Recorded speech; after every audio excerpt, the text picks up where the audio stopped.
राधे राधे दर्शकों। 12 साल का पोता अपने दादाजी के कमर से लिपटा हुआ तड़प तड़प के रो रहा था। दादाजी की भी आंखों से आंसुओं की धारा बह रही थी।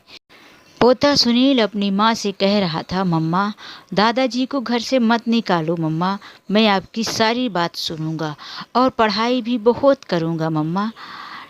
दीनानाथ जी भी हाथ जोड़कर कहने लगे, बहू, मुझे घर में एक कोने में पड़ा रहने दो, मैं घर के सारे काम कर दूंगा, मेरी वजह से तुम्हें कोई परेशानी नहीं होगी, तुम जब खाना दोगी तभी मैं खा लूँगा, बस मुझे एक कोने में पड़े रहने दो।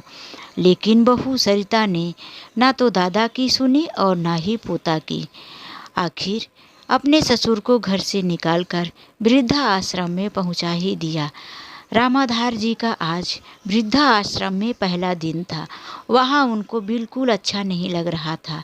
रह रहकर उनके पोते की उन्हें याद आती थी। जैसे ही वो आंख बंद करते थोड़ा आराम करने की, तो उनके पोते के किलकारी हंसी आवाज़ उनके कानों में गूंज उठती थी। वह उठकर बैठ जाते थे। रात बहुत हो चुकी थी। रामाधार जी उस दिन को सोचने लगे जब उनके बेटे विवेक का विवाह हुआ था। उनकी पत्नी ने सारे गांव की औरतों को मुंह दिखाई रस्म के लिए बुलाया। ढोल गीत समारोह का प्रोग्राम रखा। सारी रात औरतें बैठकर ढोलक पर गीत संगीत नाच गाने का प्रोग्राम करती रहीं। कुछ दिनों तक तो घर में ऐसा खुशियों का माहौल छाया हुआ था कि रामाधार की पत्नी अपने आप को बहुत खुशनसीब समझती थी।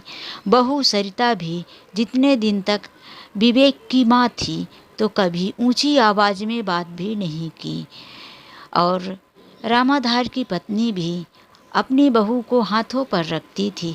कभी उन्होंने उसे घर के सारे काम करने के लिए नहीं कहा। वो खुद ही सुबह से उठकर घर के काम में लगी रहती थी और सरिता को भी घर का कोई भी जिम्मेदारी नहीं देती थी। धीरे धीरे समय बढ़ता गया। आखिर समय किसके बस में है।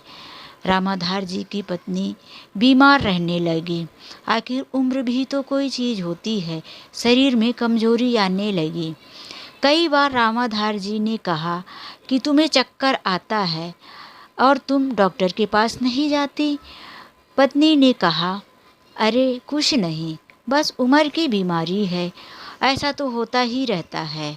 वह अपनी बीमारी को टालती रही। एक दिन वह आंगन में झाड़ू लगा रही थी कि उनको चक्कर सा आने लगा और वो वहीं पर गिर गई। रामाधार जी ने सोचा, अब ये ऐसे नहीं मानेगी, इसे ज़बरदस्ती हॉस्पिटल ले जाना पड़ेगा। रामाधार जी अपनी पत्नी को ले जाकर चेकअप करवाए। तब उन्हें पता चला कि इनको कैंसर है। इनकी कैंसर की बीमारी 3rd स्टेज पर आ गई है। यह बात सुनकर रामाधार जी को बहुत चिंता हुई।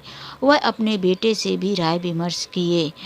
बेटे ने कहा, पिताजी, हम क्या कर सकते हैं, हमारा तो अभी कोई अच्छे से नौकरी भी नहीं लगी है।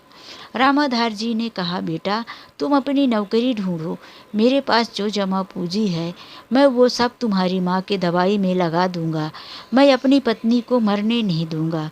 रामाधार जी ने पूरी कोशिश की, लेकिन वह अपनी पत्नी को नहीं बचा पाए। इसी दौरान विवेक की शहर में नौकरी लग गई। विवेक कुछ दिनों तक वहाँ अकेला था। फिर उसने किराए से एक कमरा ले लिया और अपनी पत्नी को भी वहीं ले गया। कुछ साल ही बीते होंगे कि विवेक घर आया और कहने लगा, पापा जी, आप भी हमारे साथ चलिए। विवेक की बात मानकर रामाधार जी अपने बेटे और बहू के पास रहने चले गए। वहाँ पोते के साथ उन्हें बहुत अच्छा लगता था। उनका पोता हमेशा अपने दादाजी के साथ लिपटा रहता था। स्कूल जाता, पढ़ाई करता। जैसे ही उसको टाइम मिलता वो दादाजी के साथ मस्ती बातें, अपने स्कूल की सारी बातें बताता। मैंने दोस्तों के साथ ये किया, मेरी टीचर ने ये पढ़ाया, मेरे साथ ये हुआ। वो हमेशा बातें करने में लगा रहता। ये बात सरिता को बिल्कुल पसंद नहीं आती थी। जब भी वह देखती कि दादा पोते आपस में बातें करके हंसने लगे, तो वह कुछ ना कुछ काम सुनील को दे दिया करती थी। एक दिन सब लोग खाना खाने शाम को बैठे ही थे। तभी विवेक ने कहा, पिताजी, गांव की ज़मीन के बारे में क्या हाल चाल है? आपका किराया विराया ठीक से आता है? रामाधार जी ने कहा, हाँ, सब ठीक है। विवेक ने कहा, पिताजी, ये आखिर किराए के घर में हम लोग कब तक रहेंगे? हमें तो शहर में ही नौकरी करना है और सुनील को भी यही पढ़ाई करना है। तो हमारे मन में एक प्लानिंग है, क्यों न हम अपना गांव का घर बेच दें और उससे जो पैसा आएगा तो यहाँ अपना खुद का घर ले लें। रामाधार जी ने एक पल के लिए सोच में पड़ गए।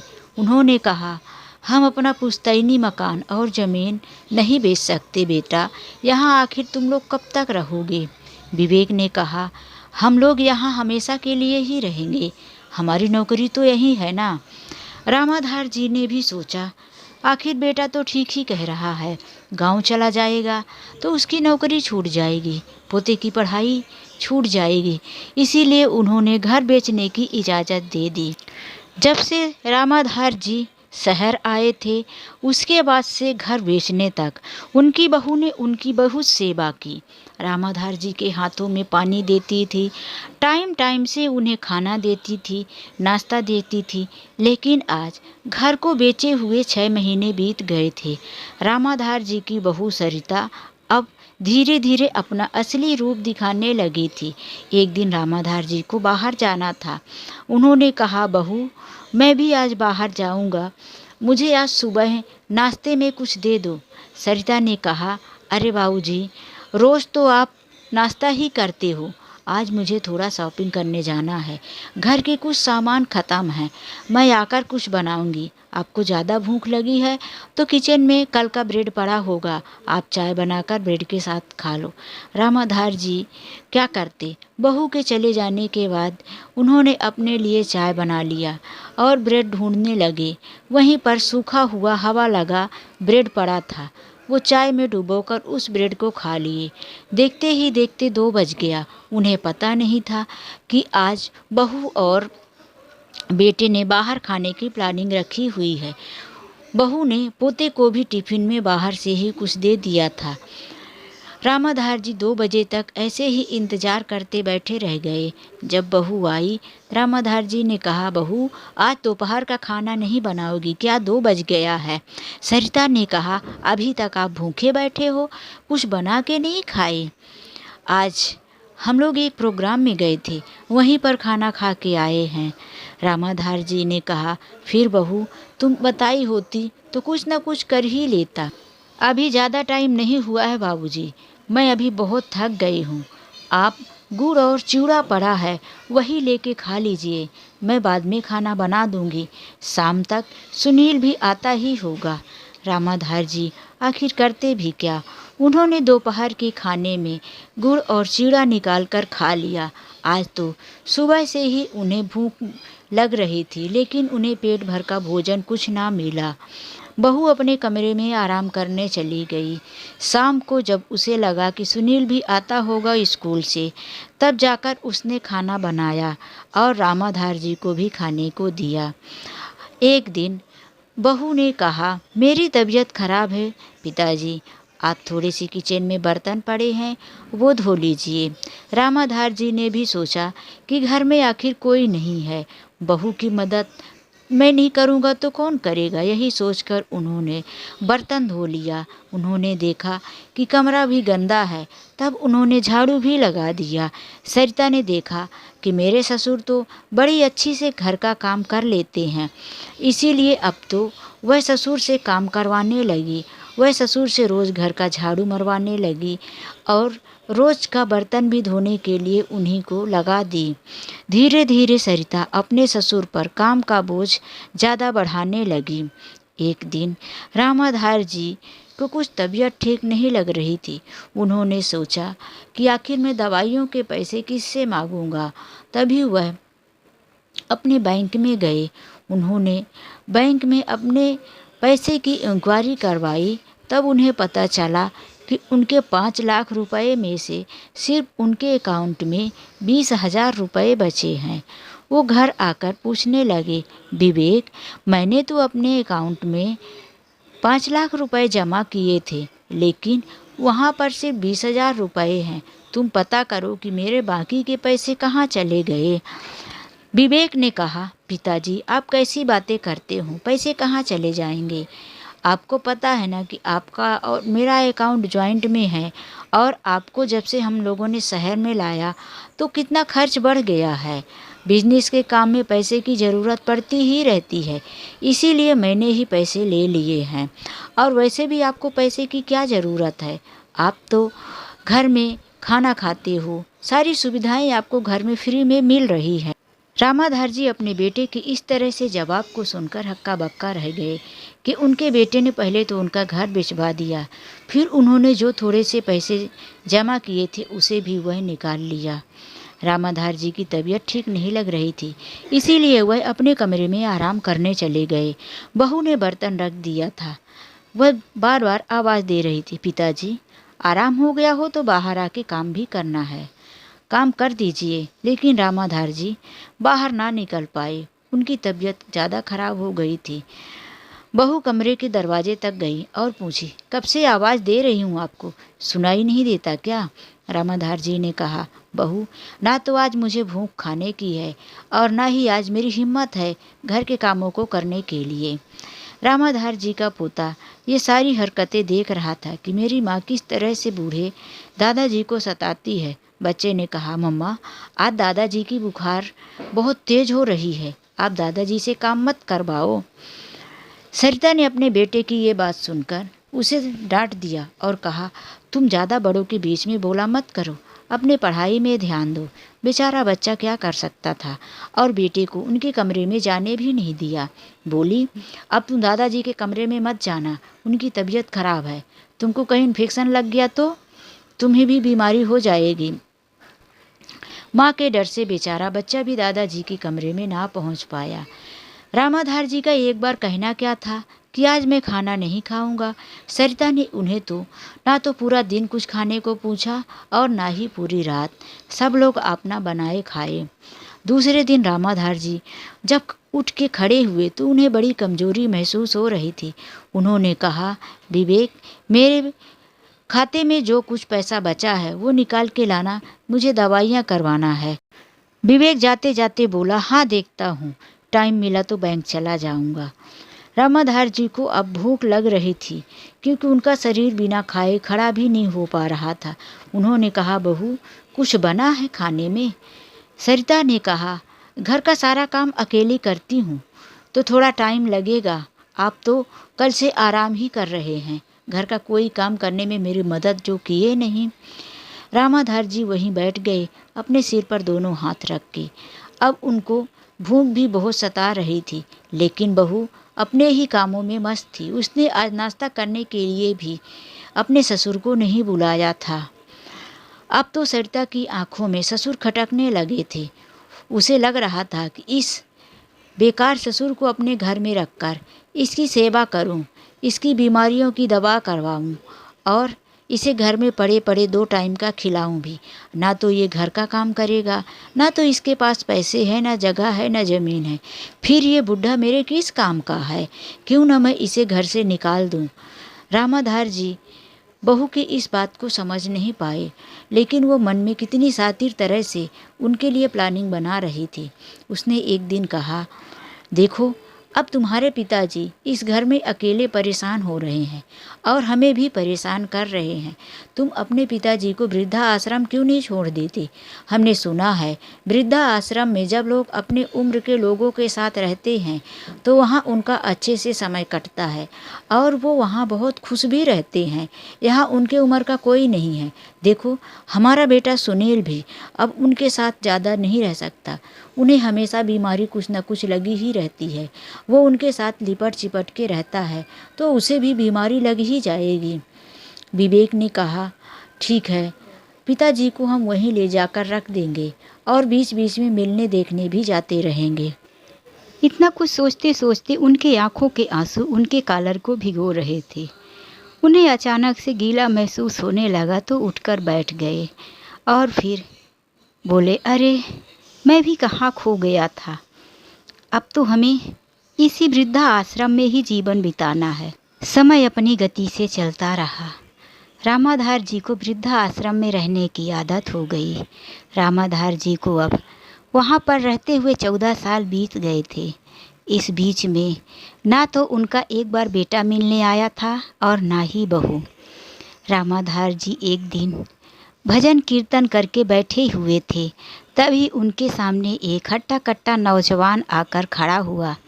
रामाधार जी ने उसके पैरों से लेकर ऊपर तक देखे, फिर बोले, कौन? उस लड़के ने कहा, दादाजी पहचाना नहीं क्या? रामाधार जी को लगा ही था कि यह मेरा पोता सुनील है। रामाधार जी ने कहा, सुनील? मेरा पोता है न तू, सुनील है ना? रामाधार जी लड़खड़ाते हुए खड़े होने लगे। सुनील ने सहारा दिया। रामाधार जी उसके गालों में हाथ फेरने लगे। अरे कितना बड़ा हो गया है मेरा बेटा, मेरा पोता कितना बड़ा हो गया है मेरा बच्चा। तुझे अपने दादाजी की इतने दिनों में याद नहीं आई? तू एक बार भी मिलने नहीं आया? सुनील ने कहा, दादाजी मैं तो बहुत याद किया, मैंने आपको आज तक कभी भूला ही नहीं। आपके जाने के बाद मैं घर में बहुत रोता और परेशान करता था, इसीलिए मम्मी ने मेरी पढ़ाई हॉस्टल में करने के लिए मुझे भेज दिया। 12वीं तक तो मैं हॉस्टल में पढ़ाई किया। उसके बाद मैं आगे की पढ़ाई के लिए और ट्रेनिंग के लिए विदेश चला गया था, और विदेश से मैं अभी 20 दिन पहले ही लौटा हूँ। दादाजी मैं आपसे उसी टाइम पर ही मिलने आता, लेकिन मुझे बहुत सारी तैयारियां जो करनी थी। मैं आपसे मिलने आता और आपको यहाँ पर छोड़कर जाता, वो मुझे अच्छा नहीं लगता, इसीलिए मैं सारा इंतज़ाम करके आया हूँ। आप मेरे साथ चलिए। अब मैं कहीं नहीं जाऊँगा सुनील, अब मेरी ज़िंदगी बची ही कितनी है। अब यहाँ मुझे रहने की आदत हो गई है, और तुम अपने मम्मी पापा को तो जानते ही हो कि वो मुझे घर के अंदर घुसने तक ना देंगे। इसीलिए तुम घर जाओ, और हाँ अब आ ही गए हो तो मुझसे मिलने कभी कभी आ जाया करना। इतने में ही मैं अपने जीवन में साहस के साथ जी लूँगा। बस याद रखना, अपने दादाजी से मिलने ज़रूर आते रहना। उनकी आँखों में आंसू तो भरे ही थे, टपक से ज़मीन पर गिर गए। सुनील ने कहा, दादाजी अब आपके आंसू गिराने का समय ख़त्म, अब आप नहीं रोएंगे, मैं आपको लेकर जाऊंगा, और हाँ आपको आपके अपने घर में लेकर जाऊंगा। और ठीक है, आप अगर इतना जिद ही कर रहे हैं कि मैं नहीं आऊँगा, तो जो वहाँ बारात जाने की तैयारी हो रही है तो मैं भी नहीं जाऊँगा। रामाधार जी ने सुना, बारात जाने की तैयारी? हाँ हाँ दादाजी, बस अगर वहाँ हमारा इंतज़ार ही हो रहा होगा। रामाधार जी ने कहा, अरे मेरे पोते की शादी हो रही है और मैं ना जाऊं? कौन है वो लड़की? किसकी लड़की है? कहाँ की है? सुनील ने कहा, दादाजी जब मैं विदेश गया था तो वहीं पर मेरी एक लड़की से मुलाकात हो गई। रामाधार जी ने कहा, अरे विदेशी बहू ला रहे हो बेटा? अरे नहीं नहीं दादाजी, बहू विदेशी नहीं है, बहू तो यहीं की है। यहाँ तक कि उसके माता पिता हमारे गांव के हैं, जहाँ आपका पुराना पुश्तैनी मकान हुआ करता था, वहाँ पर उसका घर है। लेकिन वह भी पढ़ाई करने के लिए विदेश गई थी, और शहर में भी उसके माता पिता रहते हैं। इसीलिए पहले तो हमारी पहचान हुई, फिर मैं आपको याद करके वहाँ के वृद्ध लोगों की सेवा करने के लिए जाया करता था। वह लड़की मेरी दोस्त बन गई। वह भी वृद्धा आश्रम जाती थी और वहाँ पर घंटों वृद्ध लोगों के साथ बैठकर उनका दुख सुनती थी, उनके साथ बातें करती थी। मैंने सोचा आज के ज़माने में भी ऐसी लड़कियाँ होती हैं। दादाजी हम दोनों ने एक दूसरे के साथ जीवन बिताने का फैसला कर लिया है, लेकिन अब कोई फ़ायदा नहीं। आप तो हमारे साथ आने से मना ही कर रहे हो, तो मैं शादी नहीं करूँगा।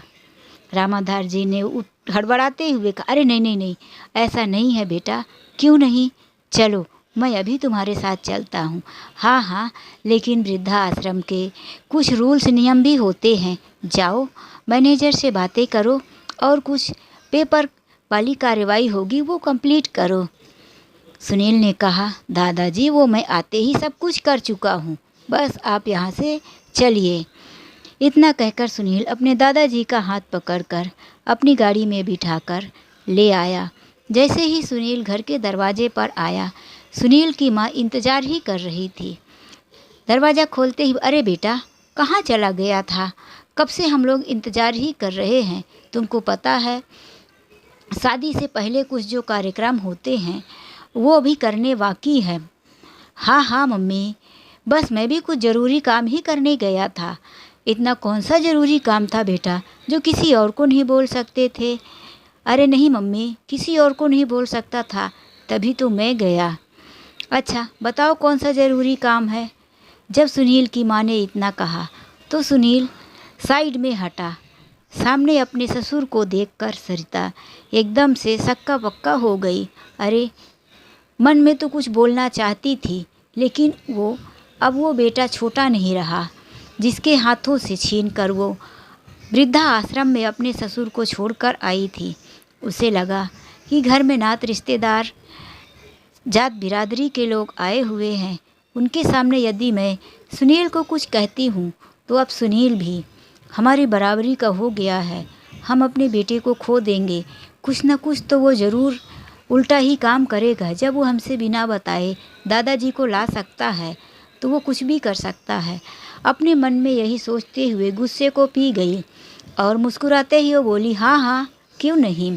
फिर उसने सोचा कि अगले कुछ दिनों के बाद बेटे की शादी ही है। अभी तो जो प्रोग्राम शुरू हुए हैं उसमें ही नात रिश्तेदार पूछ रहे हैं, जात बिरादरी के लोग पूछ रहे हैं कि तुम्हारे ससुर को नहीं बुलाया। अभी तो मैंने उनसे ये कह दिया था कि ससुर गांव में हैं, आ जाएंगे। चलो, बेटे ने ही काम पूरा कर दिया। सुनील ने कहा, अरे मम्मा, दादाजी को अंदर लेके आओ, बारात तक ही यहाँ रहेंगे, शादी के बाद वो यहाँ नहीं रहेंगे। इतनी बातें सुनकर तो सरिता के मन में और भी खुशी छा गई कि आखिर ये बुढ़ा सिर्फ शादी तक ही रहेगा, शादी के बाद ये वृद्धा आश्रम, मैं अपने घर। वह बहुत खुश थी। उसके बेटे की शादी जो हो रही थी, इसीलिए वो अपनी खुशी बर्बाद नहीं करना चाहती थी। धीरे धीरे जो प्रोग्राम होने वाले थे शादी से पहले वो ख़त्म हो गए। एक अच्छे से होटल में शादी का प्रोग्राम रखा गया था। बेटी की शादी के लिए वहाँ पर सब लोग पहुँचे। सरिता आज बहुत खुश थी, मन ही मन सोच रही थी, मेरी अच्छी पढ़ी लिखी बहू है, विदेश से भी पढ़ के आई है। मेरा बेटा और मेरी बहू घर पर रहेंगे। अब तो मैं इन्हें विदेश ना जाने दूंगी। मैं बेटे को बोल दूंगी कि यहीं इसी शहर में कोई नौकरी करो। मुझे अपने बहू और पोते पोतियों के साथ अपना सुखी जीवन बिताना है। घर आते ही ये मैं अपने बेटे को बोल दूंगी। इसी तरह से उसके मन में लड्डू फूट रहे थे। शादी हो गई। जब होटल से विदाई का समय आया तो एक कार में सुनील अपनी पत्नी और दादाजी को लेकर बैठ गया। माँ भर सामने आई तो माँ को बोला, मम्मा, इसमें अभी जगह नहीं है, आप और पापा जी पीछे वाली गाड़ी में बैठ जाओ। सरिता ने देखा कि फूलों से सजी हुई गाड़ी में उसका बुढ़ा ससुर बैठा हुआ है और उसे एक नॉर्मल सी गाड़ी में बैठने के लिए उसका बेटा कह रहा है। उसको क्रोध तो बहुत आया, लेकिन मन ही मन वह यही सोच कर रह जाती थी कि आखिर आज तो बेटे की शादी का लास्ट दिन है, घर जाते ही इस बुढ़े को वृद्धा आश्रम भिजवा देंगे। वह यही सोचते हुए रास्ते भर चल रही थी, लेकिन अब उसके मन में ये बात आ रही थी कि बहू बेटा कहीं आगे ना पहुंच जाए। मुझे गृह प्रवेश की तैयारी भी करनी है। इसीलिए उसने अपने ड्राइवर को कहा कि थोड़ा जल्दी गाड़ी चलाओ, मुझे अपने बहू से पहले पहुंचना है। आखिर हुआ भी ऐसे ही। जब सरिता घर पहुंची तब तक उसके बेटे और बहू घर नहीं पहुंचे थे। वह सोचने लगी, चलो अच्छी बात है, अभी तक तो मैं तैयारी भी कर लूँगी गृह प्रवेश की। उसने गृह प्रवेश की सारी तैयारी की। देखते देखते 1 घंटा बीत गया, 2 घंटा निकल गया, 3 घंटा भी हो गया। उसने अपने पति विवेक से कहा, अरे अभी तक बच्चे नहीं आए, हम लोगों को आए हुए 3 घंटे गुजर गए, लेकिन वो कहाँ रुक गए। विवेक ने कहा, रुको मैं अभी फ़ोन करता हूँ, बच्चे हैं, अपनी गाड़ी लेके कहीं रुक गए होंगे। उधर से आवाज़ आई, हाँ हाँ पापा, अभी मैं वृद्धा आश्रम आ गया था। स्पीकर खुला हुआ था। सरिता ने सुना कि सुनील वृद्धा आश्रम चला गया है। उसके दिमाग में वही बात आई कि मेरा बेटा अपने दादाजी को वृद्धा आश्रम छोड़ने ही गया होगा। सरिता ने कहा, अरे वाह बेटा, बहुत ही अच्छा काम किया जो तुम अपने दादाजी को वहीं से छोड़ के ही आ रहे हो। सुनील ने कहा, अरे नहीं, दादाजी को छोड़ने तो नहीं आया था, यहाँ पर दादाजी के बहुत सारे दोस्त थे, मैं आने के टाइम जब दादाजी को लेने गया था, उन सबसे वादा किया था कि मैं पहले ही अपनी पत्नी को यहाँ लेकर आऊँगा। इसीलिए मैं दादाजी को दोस्तों से मिलवाने लाया था। उन सब ने हमें खूब आशीर्वाद दिया है और अब दादाजी के साथ मैं जल्दी ही घर पहुँच रहा हूँ। लेकिन मम्मा, मैं आपके घर नहीं आऊँगा, मैं दादाजी के घर जा रहा हूँ। सविता ने कहा, दादाजी के घर? क्या मजाक कर रहे हो? हाँ मम्मा, रुको, मैं तुमको पता दादाजी के घर का भेजता हूँ। इतना कहकर सुनील ने अपनी माँ को व्हाट्सएप पर नए घर का एड्रेस भेज दिया। हड़बड़ी में सरिता भी वहाँ उसी घर के एड्रेस पर पहुँच गई। सुनील कुछ ही मिनटों के बाद अपने नए घर में पहुँच गया। उसकी माँ वहाँ पहुँच गई। पहुँचते उसने सुनील पर झपटी। अरे सुनील, ये सब जात बिरादरी के सामने क्या मजाक है?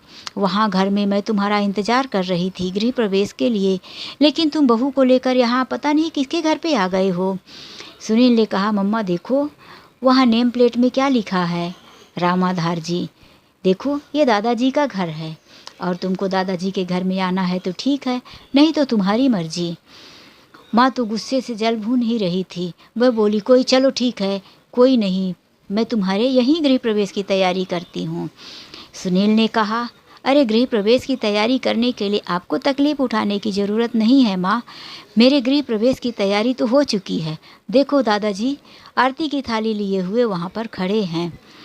इतना सरिता ने देखा तो उसका क्रोध तो लग रहा था कि अभी ज्वालामुखी ही फटने वाला है, लेकिन फिर भी उसने अपने गुस्सा को कंट्रोल करते हुए नज़रें दौड़ाई तो उसने देखा कि जात बिरादरी के लोग, उसके बेटे के दोस्त, बहू के मायके वाले, ये सभी के सामने वो अपनी जबान ना खोल सकी। बेटे और बहू के पीछे पीछे घर के अंदर गई। जैसे ही उसे मौका मिला, सुनील के साथ वो कहने लगी, सुनील, ये सब नाटक तुम क्या लगा रखे हो बेटा? तुमको अपने घर में आना चाहिए था, लेकिन तुम यहाँ आ गए। सच बताओ, ये घर किसका है? सुनील ने सब कुछ बताया। माँ, जब मैं विदेश से वापस आया तभी मैं पहले दादाजी से ही मिला था। उससे पहले मैंने ये घर ले लिया था दादाजी के नाम पर, और मैं अब इसी घर में अपने दादाजी के साथ रहूँगा। माँ, मुझे वो बचपन की बात आज भी याद है, जब मैं अपने दादाजी के पैर पकड़कर आपसे हाथ जोड़कर भी विनती कर रहा था कि मेरे दादाजी को मुझसे मत दूर निकालो, मैं दादाजी के बिना नहीं जी सकता। तो आपने मेरे दादाजी को वृद्धा आश्रम भेज दिया। मेरे रोने और परेशान होने पर आपने मुझे हॉस्टल भेज दिया। माँ, आप कैसी औरत हैं? सरिता ने कहा, बेटा, मैंने जो भी किया तुम्हारी भलाई के लिए किया। अगर आज मैं तुम्हें सिर्फ दादाजी के साथ ही रहने देती तो तुम इस मुकाम पर नहीं पहुंच पाते। दादाजी को मैंने वृद्धा आश्रम इसीलिए भेजा था ताकि तुम पढ़ लिख कर तैयार हो जाओ। तुम हॉस्टल इसलिए गए ताकि तुम्हारा घर और दादाजी से मन हटकर पढ़ाई में लगा रहे। हम तुम्हें इस मुकाम तक लाने के लिए अपनी रातों दिन की कमाई तुम्हारे पीछे उड़ाते रहे। तुम्हारे पापा ने तुम्हें आगे बढ़ाने के लिए क्या क्या नहीं किया, और आज उनको तुम ये सिला दे रहे हो। सुनील ने कहा, मम्मी, दादाजी ने भी तो पढ़ा लिखा कर पिताजी को इस मुकाम तक पहुंचाया, और तो और पिताजी की इच्छा पूर्ति के लिए दादाजी ने अपना पुश्तैनी मकान और ज़मीन बेचकर उनके लिए शहर में घर खरीद दिया। लेकिन आपने क्या किया? उनके ही सिर से उनका छत छीन लिया, उन्हें घर से बेघर कर दिया, उन्हें वृद्धाश्रम छोड़ दिया, उनका परिवार छीन लिया। कैसे तड़प तड़प के दादाजी गए थे। वृद्धाश्रम में कितना तड़पते रहे होंगे पराए लोगों के साथ। दादाजी चाहते तो वह घर आप लोगों से छीन लेते, लेकिन उन्होंने ये नहीं सोचा। उनका दिल कितना बड़ा है। दादाजी ने सोचा होगा कि मेरे बहू, बेटे और पोते सड़क पर ना आए, वो उसी घर में रहे। माँ, अब आप और पिताजी जाओ उसी घर में रहो। हाँ, आपको यदि कभी मिलना है तो मेरे पास आ जाना, लेकिन मैं अब दादाजी के साथ यहीं रहूँगा। सरिता अपने बेटे के मुंह से ऐसी सारी बातें सुनकर पत्थर सी बनी वहीं खड़ी रह गई। उसके पास कोई जवाब नहीं था। वह कुछ ही पलों के बाद अपने घर वापस आ गई और अपने किए हुए गुनाहों पर प्रायश्चित करने लगी। तो दोस्तों, यह कहानी आप लोगों को कैसी लगी, अपने अनमोल विचार ज़रूर लिखना। तो चलिए मिलते हैं एक ऐसी ही नई कहानी के साथ। आज के लिए बस इतना ही। जाने से पहले वीडियो अच्छी लगी हो तो लाइक करना, चैनल में नए हैं तो प्लीज़ चैनल को सब्सक्राइब करके ही जाना। राधे राधे।